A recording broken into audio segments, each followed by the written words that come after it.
चैन भी गवाया है।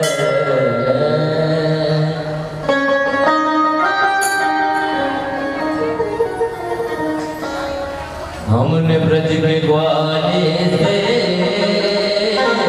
अपना दिल लगाया है। हमने ब्रज के ग्वाले से अपना दिल लगाया है। हमने ब्रज के ग्वाले से अपना दिल लगाया है।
शांति शांतिरेव शांति सामा शांति ओम आराधकं देवानुवन्दनम् आत्माभिवन्दनां मन्त्रपुष्पाञ्जले हरि ओम जगने देवा स्थानि धर्माणि प्रथमान्यासन्ना ते अनाका महिमा सचन्दत्र पूर्वे साध्या सन्ति देवा हरि ओम एकदन्ताय विद्महे वक्रतुण्डाय धीमहि तन्नो दन्ति प्रचोदयात् हरि ओम गिरिसुताय विद्महे शिवप्रियाय धीमहि तन्नो गौरी प्रचोदयात् हरि ओम तत्पुरुषाय विद्महे महादेवाय धीमहि तन्नो रुद्रः प्रचोदयात् हरि ओम आञ्जनेयाय विद्महे वायुपुत्राय धीमहि तन्नो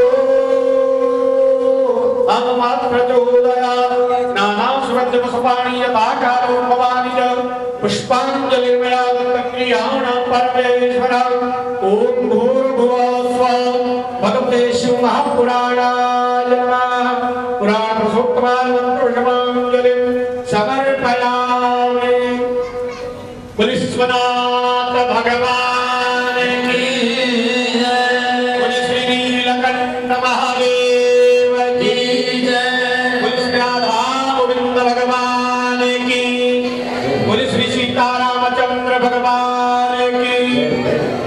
अरे शाम को जीवने के भरोसे आयो क्या कुछ खा के भी आयो भाई कहीं भंडारे के चक्कर में भूखे आ गए आवाज नहीं निकलती थोड़ा दम लगा के वृंदावन बिहारी लाल की श्री शिव महापुराण की नरसिंह महाराज की धर्म की अधर्म का प्राणियों में विश्व का सनातन धर्म की बस्ती नगर की भक्तों भगवान की अपने अपने माता पिता की अपने अपने गुरु गोविंद भगवान की आज के आनंद की हर हर महादेव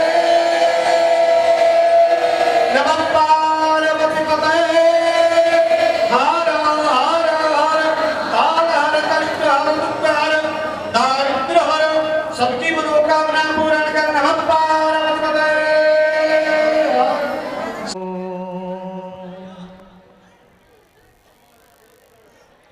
श्री शिवाय नमस्तुभ्यं स्वस्ति श्री गणेशाय नमः स्वस्ति श्री मातृपितृ गुरुचरण कमलेभ्यो नमः श्री अनंत बलवंत हनुमंत लालाय नमो नमः श्रीमद्कुंज विहारिणे नमः वक्रतुंड महाकार्य सूर्यकोटि समप्रभः निर्विघ्नं कुरुर्मे देवा सर्वकार्येषु सर्वदा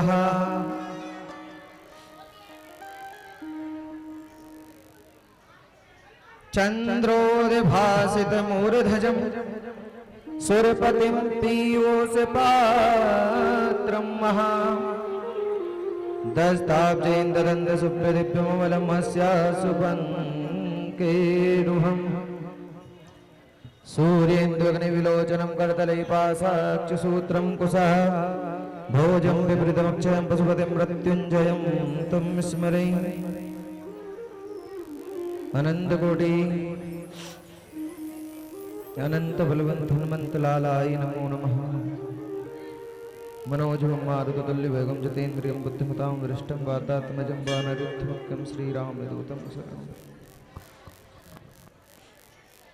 रघुपति राघव राजा राम पतित पावन सीता रघुपति राघव राजा राम पतित पावन सीता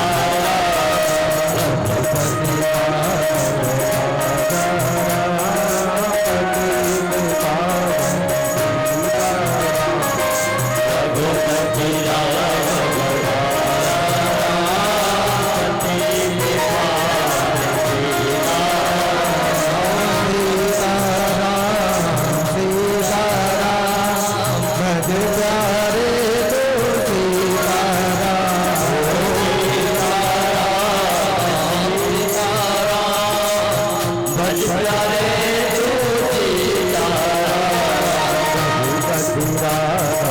राजा राम पतित पावन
अनंत कोटि ब्रह्मांड नायक जगदेश्वर सर्वेश्वर सर्वाधिपति निकुंजेश्वर राधा रमण वादाहरण चिदाधार निर्विकार निरीह अकारण करुण करुणा वरुणाले भक्त वांछे जिसकी दिव्यवांग में मूर्ति शिव महापुराण।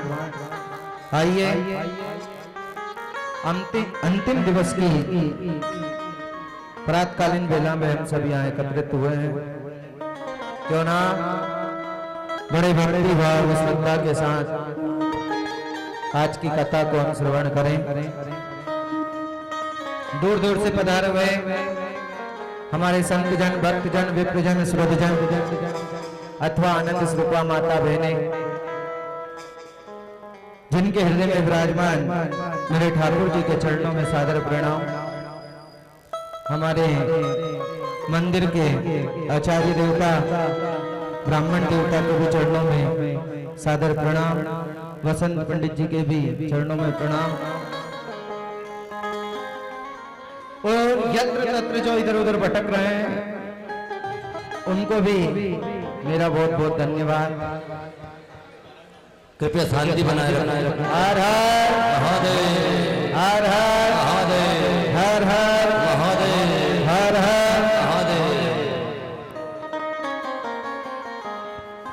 2 घंटे की कथा शेष है, कृपया शांति बनाए रखना।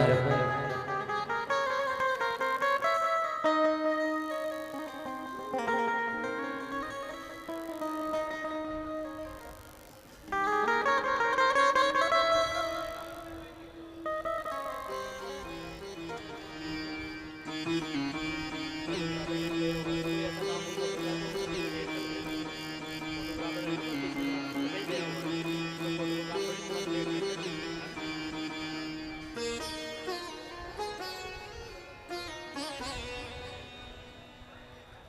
हर। बताओ कौन कौन को याद आएगी हमारी? हाँ,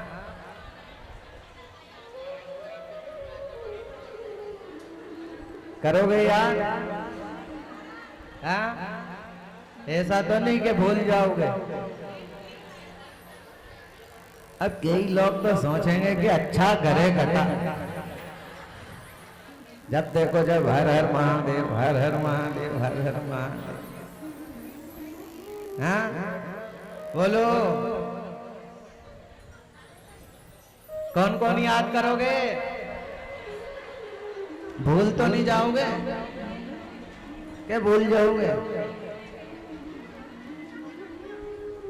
आइए कुछ देर कथा श्रवण करते हैं, विराम की तरफ चलते हैं। शिव महापुराण थोड़ी कुछ चर्चा करेंगे।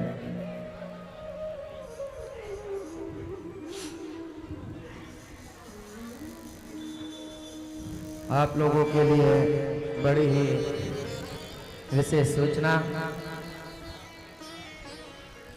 15 अक्टूबर से कथा चालू होगी बल्लर साहब महाराष्ट्र में। महाराष्ट्र में 15 अक्टूबर से कथा होगी। वहां पर भी 9 दिवसीय ही शिव महापुराण की कथा महाराष्ट्र बल्लर साह जिले में कथा का आयोजन रखा है। उनके लिए भी बहुत बहुत धन्यवाद। आज फोन आया था उनका कि महाराज जी हमारे यहाँ भी पधारी हैं। तो सभी लोगों को एक बार पुनः हर हर हर हर। ओ पीछे वालों, हाँ,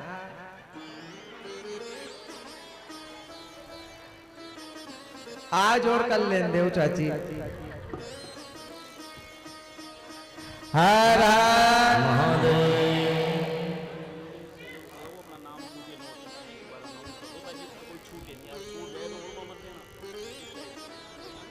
जिनने भी इस कथा में जिस प्रकार का भी सहयोग करा है, अगर उन्हें नाम नहीं लिखाया है तो हमारे गोविंद जी भाई साहब के पास जाकर के अपना नाम लिखाएं। कोई अगर छूट जाए तो फिर बाद में नहीं कहना। हर हर महादेव। हर हर महादेव। अब शांत चित्त होकर के सभी से निवेदन है कि स्टेज के सामने कोई भी खड़ा ना हो, एक जगह स्थान पर बैठ करके कथा सुने। और सब लोग धन्य घड़ी जब हो सत्संगा, धन्य घड़ी होती है जब मनुष्य सत्संग में जाकर के बैठता है।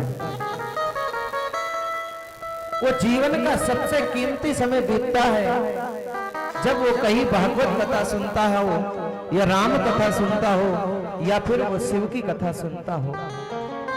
सबसे अनमोल समय यानी सबसे कीमती समय उसे तुलसीदास जी ने रामायण में बताया है।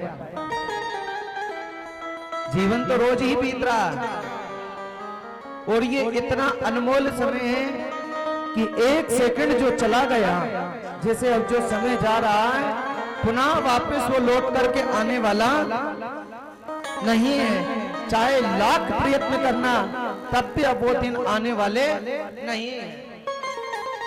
जैसे बचपन गया, जवानी आ गई। अब जवानी में सोचो कि वापस बचपन आ जाए तो आएगा क्या? बोलो। अब 50 साल के हो गए, 70 साल के हो गए, अब सोचो कि वापस हमारा पुनः वो 10-15 साल वाला शरीर बन जाए। अब वो आने वाला नहीं है। इसी प्रकार से शिव पुराण से जो वंचित रह गए, जो सोचते हो कि अब वापस शिव पुराण हो तो होने वाली नहीं है। क्यों? क्योंकि वो 8 दिन जा चुके हैं। अब 9वां दिन में हम प्रारंभ प्रवेश करने जा रहे हैं। लेकिन जो 8 दिन तक नहीं आए, कम से कम आज तो आए। रोज कौन कौन आते थे? हाथ खड़ा करो। हाँ? और खाली आज ही आया वो बताओ, अब कलश वाला और आज वाला।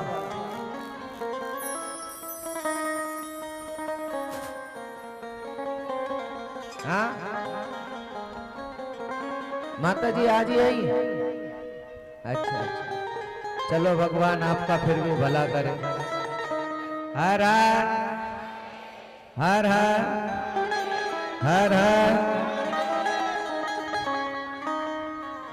तेरे डमरू की धुन सुन के मैं काशी नगरी आई हूँ। तेरे डमरू की धुन सुन के मैं काशी नगरी आई हूँ। तेरे डमरू की धुन सुन के मैं काशी नगरी आई हूँ। तेरे डमरू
बैठ जाइए सभी लोग, बैठ जाओ। देखो हो गया नृत्य, बैठ जाइए। हेलो, सब माता बाई ने ध्यान देवे, भक्तजन माता बाई ने ध्यान देवे। ये जो इनके जो जायसवाल समाज है ना, जायसवाल समाज जिन्होंने चंदा दिया है, ये उनका ही स्वागत है जिन्होंने पहले दिया है। चंदा किसी को भी नहीं देना है, अन्य कोई भी न तो चंदा देवे न ये ले रहे किसी से। केवल और केवल जो जायसवाल समाज से, जो पहले शिव पुराण से पहले या शिव पुराण के बीच में जिन भी जायसवाल समाज ने इनको चंदा दिया, ये उनका स्वागत है। माता बहने वगैरह अदर किसी का नहीं ले रही है ना। हर हर हर हर हर हर, उसकी कृपा होना बहुत जरूरी है। हाँ, भंडारा सेवा, भंडारे के लिए जो समाज ने दिया वो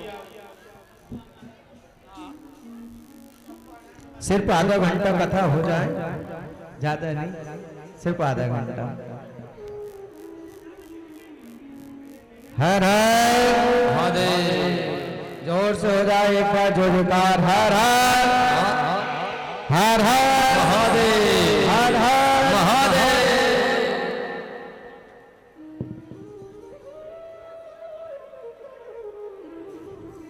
उसकी कृपा होना बहुत जरूरी है। बिना कृपा के कुछ नहीं हो सकता। जहां जिसने जैसी भक्ति करी, भगवान उसी रूप में स्थापित हो गए। विंध्याचल पर्वत ने भगवान की भक्ति करी तो ओंकारेश्वर के रूप में वो प्रकट हो गए। केदारनाथ जी में नारायण जी ने भगवान की भक्ति करी, भोलेनाथ की, तो वहां केदार के रूप में परमात्मा प्रकट हो गए। ये 5 लिंग का वर्णन कल आपने सुना था। छठे लिंग जो परमात्मा का शिवलिंग है, छठे रूप में परमात्मा किस नाम से विराजे हैं? बोले भीमा शंकर के नाम से परमात्मा भोलेनाथ विराजे हैं। रावण की पत्नी करकटी, रावण की पत्नी थी जिसका नाम था करकटी। कुंभकर्ण की पत्नी, क्षमा चाहूंगा, कुंभकर्ण की पत्नी। अब देखो, जैसी उनकी पत्नी, जैसा उनका नाम था ऐसे ही पत्नियों का भी नाम था। खुद का नाम भी कुंभकर्ण, तो पत्नी का नाम भी क्या है? करकटी। कौन कौन हो करकटी, ये बताओ।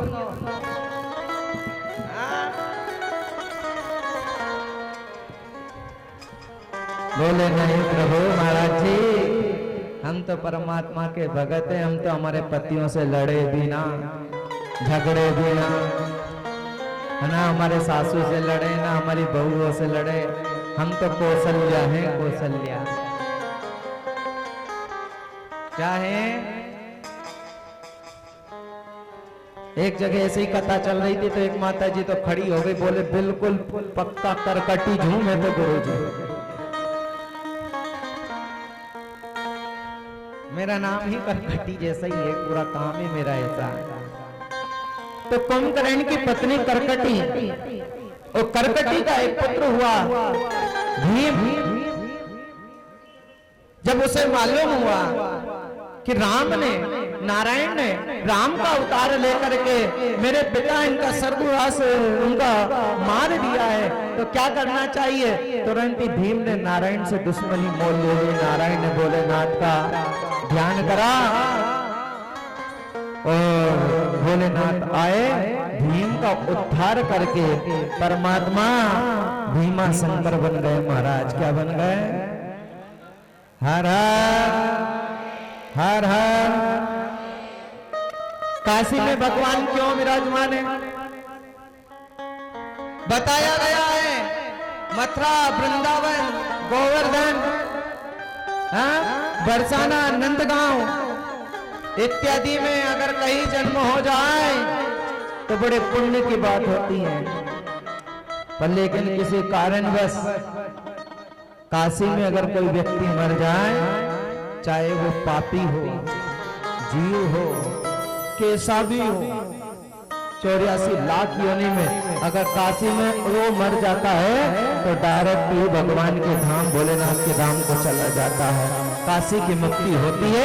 उसे काशी में जाकर के मनु और शत्रुपा ने परमात्मा का ध्यान करा और मनु और शत्रुपा ने जब ध्यान करा तो वहां पर शिवलिंग की स्थापना गंगा के किनारे गंगा के तट पर करी तो वो परमात्मा काशी विश्वनाथ के नाम से विख्यात हो गए। हर हर हर हर त्र्यंबकेश्वर कैसे परमात्मा का नाम पड़ा? बोले गौतम ऋषि तपस्या कर रहे थे। तपस्या करते करते करते करते उनकी जो धर्म पत्नी थी उनका नाम क्या था? अहिल्या। वही अहिल्या है ये जिसने परमात्मा को पलने में झुला दिया था महाराज। कहां झुला दिया था? पलने में। इंद्र के कहने से गणेश जी ने गौ माता का रूप धारण कर लिया। इंद्र के कहने से कि कहीं ऐसा ना हो कि गौतम ऋषि मेरा आसन छीनने के लिए तपस्या कर रहे हो तो इनके कुछ न कुछ आप जरूर करिए। तो गणेश जी ने गौ माता का रूप धारण कर लिया और जिस जगह इनका खेत था गौतम ऋषि का उसी खेत में जाकर के गणेश जी गौ माता का रूप धारण करके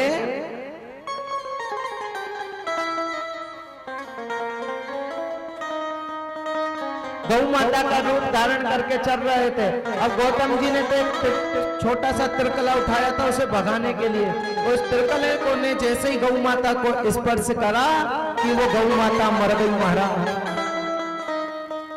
अब गौ माता मर गई तो 33 करोड़ देवी देवताओं में ये फैल गया कि गौतम ऋषि ने गौ माता की हत्या। और महाराज जो गौ माता की हत्या कर दे, ब्राह्मण को मारता हो, स्त्री को मारने वाला कभी भी ये सदगति को प्राप्त नहीं होते, अधोगति को प्राप्त होते हैं।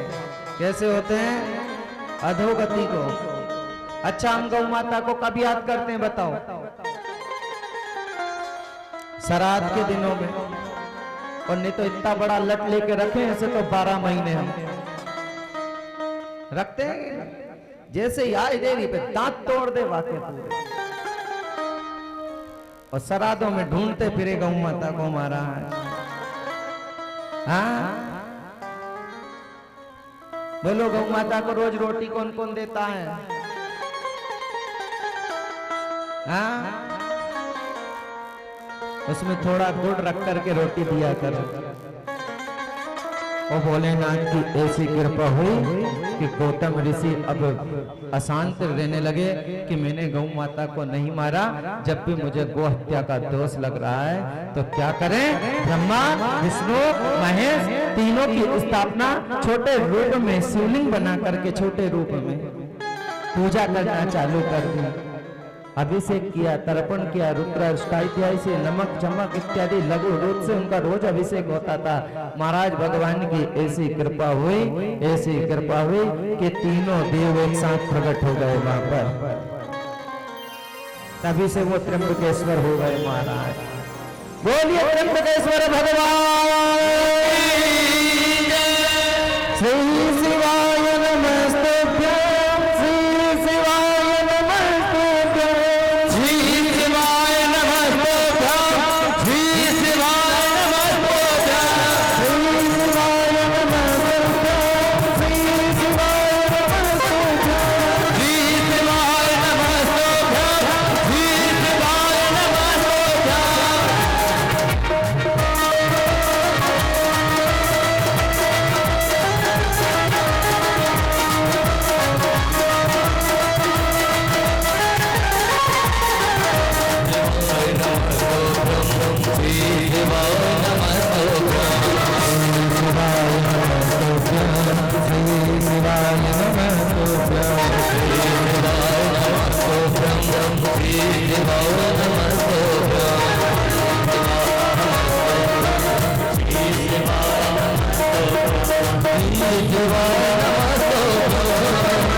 का तात्पर्य यह है कि मनुष्य जहां पर जिस स्थान पर भी बैठा हो उसी स्थान को वो तीर्थ बना सकता है। ऐसा जरूरी नहीं है। साधु संतों ने तपस्या, घोर तपस्या करी तो वही स्थान तीर्थ हो गया। एक बार रावण ने भोलेनाथ की तपस्या करी और ऐसी तपस्या करी महाराज, ऐसी तपस्या करी कि रावण से जब भगवान भोलेनाथ प्रसन्न हो गए तो उन्होंने कहा कि वरमान क्या चाहता है? बोले आपको मेरी लंका में चलना पड़ेगा। क्या कहा रावण ने? मेरी लंका में चलना पड़ेगा। अब तपस्या करी तो वर तो देना पड़ेगा। अब वर देने के लिए भोलेनाथ ने कहा सुन रावण, मैं चलने के लिए बिल्कुल तैयार हूं, पर लेकिन मुझे जहां भी तो रख देगा फिर वहां से मैं हिलूंगा नहीं। रावण को शर्त मंजूर हो गई। रावण ने भोलेनाथ को उठाया और उठा करके चलने लगा। चलते चलते चलते चलते उसे लघु शंका आ गई महाराज। तो किसी ब्राह्मण को दिया कि ये शिवलिंग तुम रखना। अब ब्राह्मण देवता इतना वजन संभाल पाए क्या? पर ब्राह्मण देवता तो पूजन पाठ वाले रहते हैं। अब वो जैसे ही बाहर गया, आकर के देखा जब तक तो ब्राह्मण देवता ने शिवलिंग को नीचे ही रख दिया महाराज। तभी से परमात्मा का एक नाम हो गया वेदनाथ भगवान की जय। परमात्मा की कृपा हुई भोलेनाथ की। रावण ने खूब प्रयत्न किया उसे उठाने का, हिलाने का, पर लेकिन वो शिवलिंग वहां से हिला नहीं महाराज, हिला नहीं। और कई जगह देखा करो आप, ऐसा होता है ना, सुनने में मिलता है कि मूर्ति ले जा रहे हैं। जयपुर से तो मूर्तियों का भंडार है, देश विदेशों में यहाँ से जयपुर से मूर्तियां जाती है बन बन करके। मध्य प्रदेश में देवास जिला है और देवास जिले में उसकी तहसील है बागली। हनुमान जी की मूर्ति वो जयपुर से लेकर के गए और हनुमान जी की मूर्ति ले जाते ले जाते ले जाते ले जाते उनके नगर पे भी पहुंच गए। पर लेकिन बताया जाता है कि उस समय गौ धुनी की वेला चल रही थी, गौ माता उधर से आ रही थी तो गाड़ी रुक गई। वो गाड़ी रुक गई महाराज, वो गाड़ी रुक गई। जैसे ही वो गौ माता वहां से निकली, उन्होंने गाड़ी को आगे बढ़ाना चाहा। जहां मंदिर बनाया था लाखों करोड़ों रुपए का, उस मंदिर में वो मूर्ति नहीं पहुंची। और जहां वो गाड़ी रुकी थी वहीं पर हनुमान जी की मूर्ति स्थापित हो गई महाराज। आज भी वो मूर्ति उसी गाड़ी में है, आज भी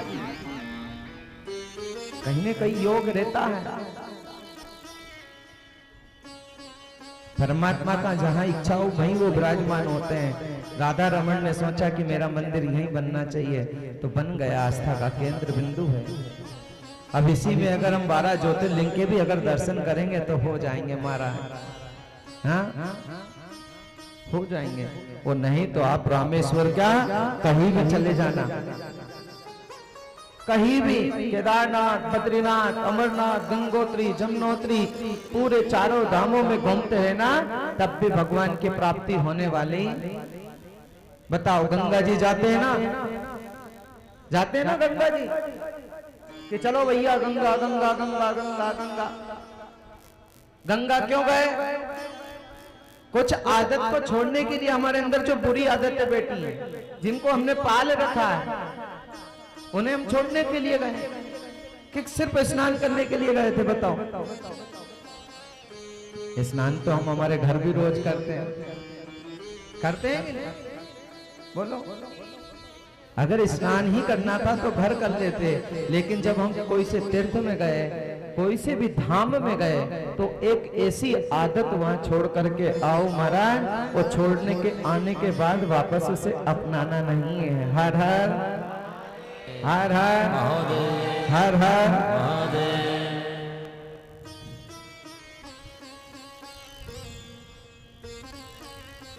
एक तो बीड़ी पीने की आदत थी, साथ में गांजा भी पीता था। तो उसने की महाराज ने एक आदत की है तो बीड़ी छोड़ दो, गांजा क्यों छोड़ो? बोलो बोलो।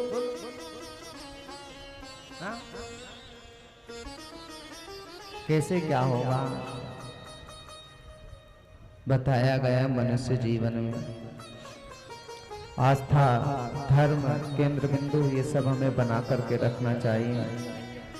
हर हर महादेव कावड़ी यात्रा निकल रही है। हर हर महादेव, हर हर महादेव, हर हर महादेव। दारुक नाम का राक्षस हुआ जिसका परमात्मा ने नागेश्वर का रूप लेकर के परमात्मा ने उसका उद्धार किया, तो नागेश्वर के नाम से जानेगा। 11वां लिंग है रामेश्वर। रामेश्वर की स्थापना कब हुई थी? जब राम और रावण का युद्ध चल रहा था। सीता माँ को परमात्मा रावण हर करके ले गया, और सीता को जब हर करके ले गया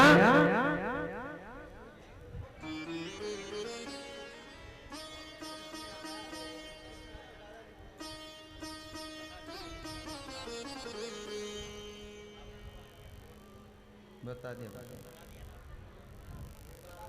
परमात्मा की कृपा हुई कि राम रावण की पत्नी को राम की पत्नी को रावण ले गया, और रावण जब ले गया राम से तो पुल बनाया। अब पुल बनाया तो क्या होता है? पुल बनाया तो परमात्मा ने उसको उद्यापन के लिए एक छोटा सा मंदिर भी बनाया, शिवलिंग की स्थापना की। बोलो, करी थी ना शिवलिंग की स्थापना? और उसकी पूजा किसने करवाई थी? बोलो, रावण ने पूजा भी करवाई। रावण को मारने के लिए पुल बनाया और रावण ने आकर के पूजा करवाई। तब से उस लिंग का नाम हो गया रामेश्वर। बोले श्री रामचंद्र भगवान की, पवन पुत्र हनुमान की जय। हर हर महादेव, हर हर महादेव, हर हर महादेव। जैसे मकान बनाते हैं तो उसमें परमात्मा का स्थान देना भी। बताओ, करोड़ों का मकान बनाया, एक छोटा सा कमरा मेरे ठाकुर जी का नहीं बना पाए। बनाना जरूरी है। कौन कौन के घर में मंदिर है? मेरे ठाकुर जी का स्थान कौन कौन के घर में है? बताओ। 15-20 हाथी खड़े हैं। ऐसा नहीं है सबको घर दिया होगा, नहीं। भगवान ने कौन कौन को घर दिया है? हाँ? जब मकान दिया है परमात्मा ने, तो उसमें एक छोटा सा कक्ष एक अलग होना चाहिए, जिधर कोई अच्छे बुरे लोग ना जाएं। एक तरफ परमात्मा का, भगवान का भजन वाला मंदिर होना चाहिए, जिसमें हम बैठ करके ठाकुर जी का भजन कर सकें। क्यों? क्योंकि वो घर अगर मंदिर नहीं है, जिसमें ठाकुर जी का स्थान नहीं है, जिसमें शिवलिंग की स्थापना नहीं है, वो घर नहीं देता महाराज। वो शमशान हो जाता है। क्या हो जाता है? शमशान हो जाता है। देखो ना, उस समय की बात है, कौरव और पांडवों का युद्ध चल रहा था। अब युद्ध की जब रचना रखी गई तो कहां रखे? बोले कुरुक्षेत्र में, हस्तिनापुर। तो वहां की जो देवी थी, तो सबसे पहले पूजन किसकी की जाती है? चंडिका देवी की। तो चंडिका देवी प्रसन्न हुई, बोले मुझे बलि चाहिए दोनों तरफ से, दोनों तरफ से एक एक बलि चाहिए। तो दुर्योधन तो बड़ा खुश हुआ कि हम तो 100 भाई हैं, 100 में से अगर एक मर भी गया तो 99 बचेंगे। कितने? 99 बचेंगे। लेकिन पांडवों में से अगर एक मर गया तो फिर कितने बचे? युद्ध जितना आसान हो जाएगा।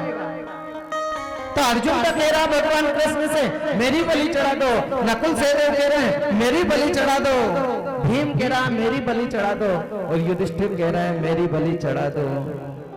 भगवान कृष्ण ने कहा कि परिवार में से किसी एक की मृत्यु बलि मांगी है, किसी एक की। तो बलि अगर देना है तो मैं बताऊं, तो बोले 5 ही तो कौन को देंगे और बलि? बोले अर्जुन याद करो, जब तुम द्रौपदी को लेकर के आए थे तब तुम्हारी माँ ने क्या कहा था? पांचों भाइयों में बांट लो। फिर तुम द्रौपदी के पास गए और द्रौपदी के पास जाकर के आपने कहा कि माँ का तो ये आदेश है, तो द्रौपदी ने भी आदेश दे दिया, मैं पांचों पतियों के पास एक एक साल रहूंगी, पर शर्त मेरी ये है कि एक साल के भीतर अगर कोई मेरे कक्ष में आ गया तो उसे 5 साल के लिए वनवास कहां जाना पड़ेगा? 5 साल के लिए वनवास जाना पड़ेगा। सभी को शर्त मंजूर हुई। और जब समय चल रहा था भीम का, भीम के पास द्रौपदी थी और उसी नगर में एक ब्राह्मण देवता थे जिनके बच्चे को कोई व्याघ्र ले गया। वो ब्राह्मण दौड़ा दौड़ा आया, बोले मेरे बेटे को बचाओ अर्जुन, मेरे पुत्र को बचाओ। तो अर्जुन का उस समय धनुष बाण कहां रखा था? भीम के कक्ष में। और वहां पर कौन मौजूद थी? द्रौपदी। अब आगे पीछे सोचा समझा नहीं, उस बच्चे को बचाने की जल्दी में भीम के कक्ष में, द्रौपदी के कक्ष में वो घुस गए। और जैसे ही घुसे तो वो धनुष बाण लेकर के आए और उस ब्राह्मण बालक को तो बचा लिया, लेकिन द्रौपदी इस बात से बड़ी नाराज हुई। द्रौपदी ने कहा अर्जुन मेरी शर्त मालूम है ना? बोले बिल्कुल। अब मुझे 5 वर्ष के लिए वनवास जाना पड़ेगा। तो अर्जुन 5 वर्ष के लिए कहां गए? वनवास। वो वनवास रहते बिताते बिताते समय अर्जुन की किसके साथ शादी हो गई? नागपत्नियों की बच्ची के साथ शादी हो गई, जिसका नाम था उलूपी। क्या नाम था? उलूपी। तो अर्जुन का एक बेटा था, हुआ उससे। अब अर्जुन तो आ गया, पर लेकिन उलूपी के गर्भ से एक बालक का जन्म हुआ जिसका नाम था आरावण। क्या नाम था? आरावण। अर्जुन से कहा याद करो तुम्हारा एक बालक है, उस बालक को लेकर के आओ। अर्जुन गए नागलोक और वहां से आरावण को लेकर के आए। आरावण खुश हो गया। आरावण ने कहा पिताजी चिंता मत करो, चिंता बिल्कुल मत करो, मैं कौरवों को मार मार के गिरा दूंगा, आपको मैं युद्ध जिता दूंगा। और जैसे ही उसे हस्तिनापुर कुरुक्षेत्र में लेकर के आए आरावण को, तब भगवान कृष्ण ने कहा आरावण तुम्हें बलि चढ़ना है। आरावण ने कहा मेरा सौभाग्य है, मैं बलि चढ़ने के लिए तैयार हूं, पर लेकिन मैंने शास्त्रों में सुना है जिसका कोई बच्चा नहीं है, हाँ बेटा बेटी नहीं है, उसको कोई तर्पण भी नहीं देता, वो तर्पण नहीं देता है, जल अन्नदान नहीं देता है, पिंडदान नहीं देता है, वस्त्रदान नहीं देता है, तो वो नरक में जाता है। तो मुझे नरक में नहीं जाना है, अब क्या करूं, मुझे शादी करना है। अब एक दिन के लिए शादी कौन करे भैया? एक दिन का कोई दूल्हा बनाना चाहे क्या? बोलो, एक दिन का दूल्हा कोई भी बनाना नहीं चाहता। तुरंत भगवान कृष्ण को याद आई, भोलेनाथ को आज याद आ गया भगवान कृष्ण को। भगवान कृष्ण ने शिव जी भोलेनाथ का ध्यान करा कि अब क्या करें। तो शिव जी भोलेनाथ ने कहा कि एक बार क्षीर सागर से आप आए और कैलाश पर्वत से मैं आया, दोनों हम घूम रहे थे, घूमते घूमते घूमते एक किन्नर दिखा, उस किन्नर को देख करके आप हंस दिए। तो फिर मैंने भोलेनाथ ने भगवान विष्णु से कहा था कि आपको भी किन्नर क्या बनना पड़ेगा? किन्नर बनना पड़ेगा। आज भगवान को स्मरण आया और उस कथा से भोलेनाथ ने शिक्षा विष्णु भगवान को ये दी कि कभी भी जीवन में कभी किसी को मत हंसो।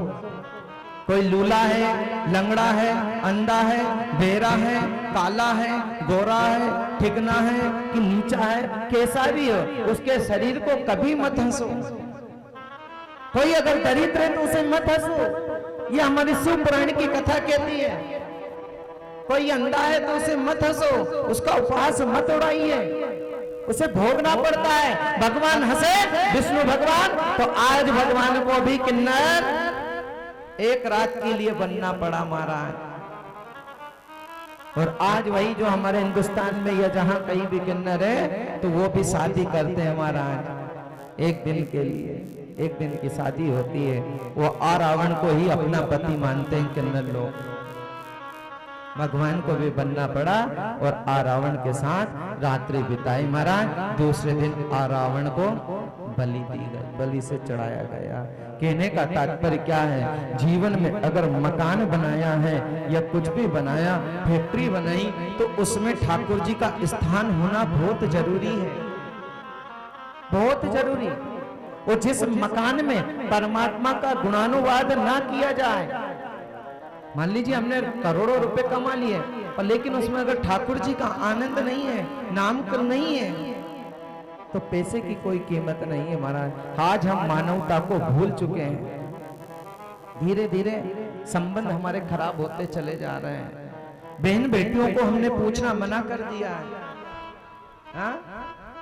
अगर हमारी बुआ है, चाची की लड़की है, बड़े पापा की लड़की है, कोई भी है, बहन बेटियों को अपने घर बुलाओ।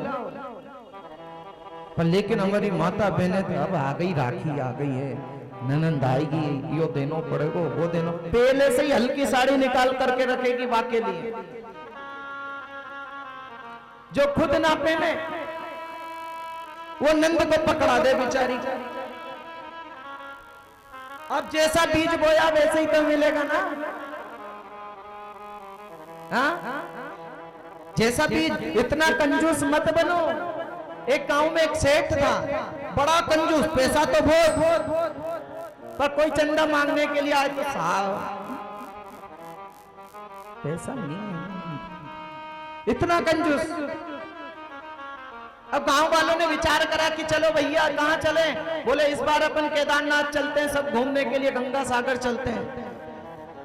सभी लोगों ने प्लान बना लिया, हर मोहल्ले से एक एक घर से सब लोग गंगा सागर गए। कहां गए? तो सेठ जी को भी मनाए, तुम भी चलो। खर्चा क्या होगा? बोले पूरा 50,000। इसने कि 50,000 हो तो मैं तो नहीं जाऊं भैया। सबने कहा कि चल चलो सेठ जी, हमें बाद में दे देना, हम दे दें तुम्हें पैसे। लेकिन सेठ ने जाने से मना, क्यों? क्योंकि वो कंजूस था। दमड़ी बनी चली जाए चमड़ी, पर दमड़ी नहीं जाना चाहिए। अब सब लोग तो चले गए, गांव वालों ने बड़ा बधाया भी सही, ढोल भी बजवाए, उनको गंगा सागर जा रहे हैं तो। और वापस वो गंगा सागर से घूम के आ गए, तो अब सेठ को चिढ़ाने लगे, अरे ओ कंजूस सेठ, इतना धन किस काम का तेरा, हाँ हमारे साथ चलता, गंगा सागर तो तू नहा आया था। बोले ठीक है, तुम चले गए ना, अब मैं अकेला जाऊंगा, पर पैदल जाऊंगा मैं। तो गांव वालों ने कहा कैसे ही चले जा, पर चल जा। क्या कहा? कैसे ही जा, पर पैदल चल जा। अब सेठ गया तो कई महीनों में तो पहुंचा। अब जिस घाट पर पहुंचा, उस घाट पर लिखा था, क्या लिखा था? कि यहां नहाने के पूरे 1100 रुपए। क्या लिखा था? यहाँ स्नान करने के 1100 रुपए। उनने की सुनो, चाहता तो मैं ट्रेन में बैठ के आ जाता, और पैदल आया, और नहाने के 1100। उनने की पंडित जी हमें नहीं नहाना, हम आगे चले जाएंगे, आगे के घाट पे नहा लेंगे। अब आगे के घाट पे गया तो वहां क्या लिखा था? 551। बोले यहाँ नहाने के 551 रुपए। बोले गंगा वहां भी थी, गंगा यहाँ भी है, और आगे चलो, आधे तो हो ही गए। क्या कहा? आधे तो हो गए। और आगे गया तो वहां लिखे थे 250 रुपए। कितने? बोले अगर जो 250 रुपए में ना नहा सके तो चुल्लू भर पानी में डूब के। सेठ जी ने कहा ये तो बड़ी नाक की बात आ गई, अब क्या करना चाहिए? बोले पंडित जी, जो पंडा था वहां का, और पंडा जी से कहा पंडा जी पैसा ऐसा तो है नहीं, पर नहाने की इच्छा हो रही है। वहां 1100 मांगे, आगे बीच में 550 और यहाँ 250। अगर आप उधार खाता में लिखना चाहते हो तो लिख लो। पंडित जी ने कहा बिल्कुल चलता है यहाँ उधार भी, तो लिख लीजिए। अब रहने वाला तो वो जयपुर का था, बता दिया अलवर का। पिता का नाम था राम सिंह और लिखवा दिया दीनदयाल। उन्होंने कहा पंडित जी ने नहा लो, आपने पता भी लिखवा दिया,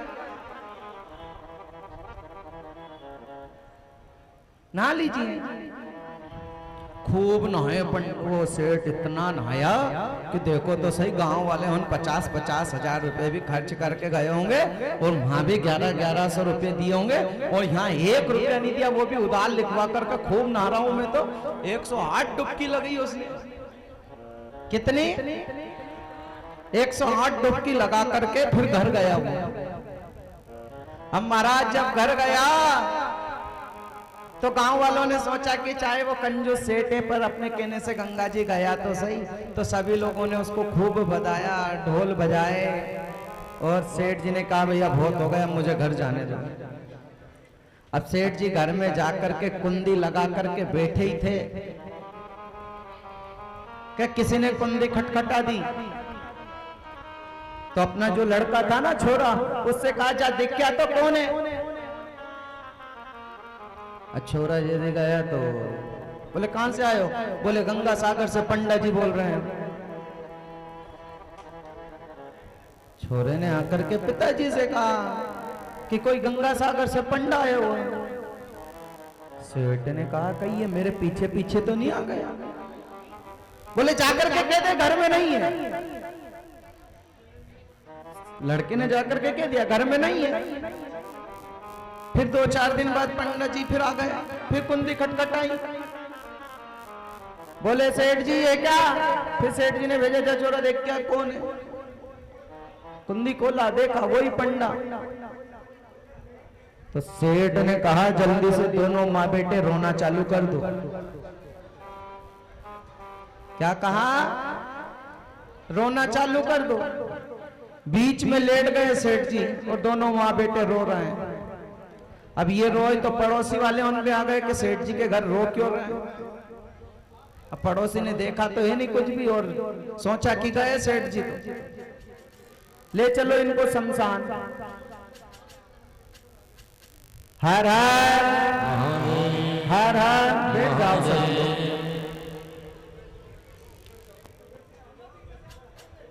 बैठ जाओ, देखो कथा में डिस्टर्ब ना करें। हर हर। अब पड़ोसियों ने सोचा कि सेठ जी तो मर गए, रिश्तेदारों को भी फोन लगा दिया, रिश्तेदार भी आ गए।